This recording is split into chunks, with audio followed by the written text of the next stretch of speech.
La Direction générale du commerce extérieur a organisé du 11 au 12 juin 2026 à Grand-Bassam un atelier consacré à la présentation, au renforcement des fonctionnalités et à l'actualisation des données du portail web d'information commerciale. Une rencontre qui a pu réunir les membres du comité technique de gestion du portail, les administrations publiques, les structures privées concernées ainsi que le partenaire technique Trademark Africa. Ce, dans le but d'améliorer cet outil stratégique de facilitation des échanges. Un outil mis en place dans le cadre des engagements de la Côte d'Ivoire au titre de l'accord sur la facilitation des échanges de l'Organisation mondiale du commerce. Trademark Africa, engagé aux côtés de la Côte d'Ivoire, est un partenaire de longue date, surtout sur les questions de facilitation des échanges. Son représentant, Ghislain Sodogandji, a réitéré la détermination de son organisation à accompagner l'amélioration du dit portail avant de revenir sur la genèse et la mission du Trademark Africa. Ce matin, nous sommes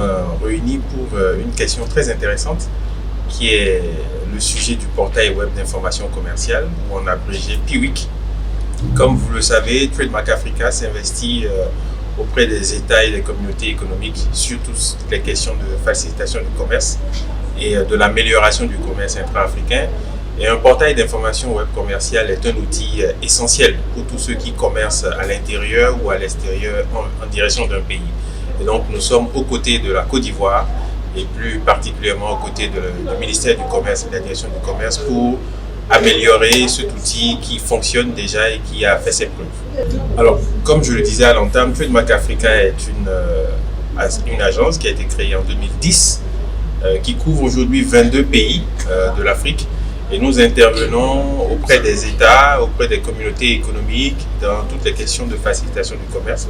Nous sommes fortement présents en Afrique de l'Ouest et davantage en Côte d'Ivoire, où nous accompagnons plusieurs initiatives de digitalisation et d'amélioration du commerce au niveau de la Côte d'Ivoire et dans la sous-région.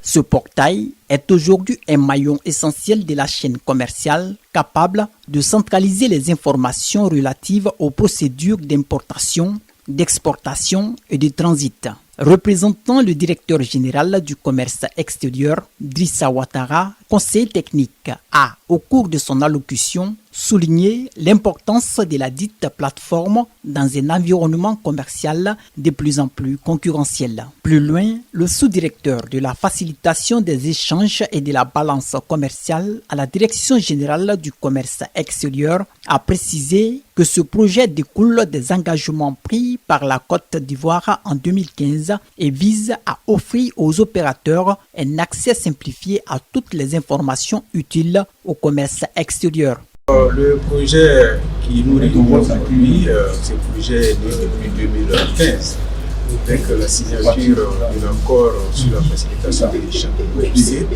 qui, dans une de ses dispositions, demandait aux États signataires de mettre en place un dispositif qui va fonctionner sur Internet, qui va donc rassembler ensemble les informations et renseignements qui sont utiles pour faire du commerce extérieur.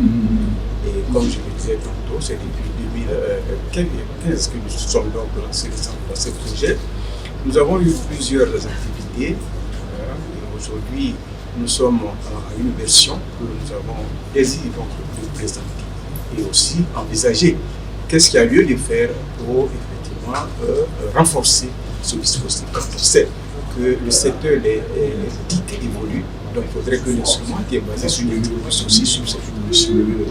Alors, l'intérêt ici pour les usagers du commerce extérieur, c'est d'avoir apporté des informations au lieu d'aller d'administration en administration. Et donc, ils ont donc cette information sur effectivement le portail et qui leur permet de prendre une décision.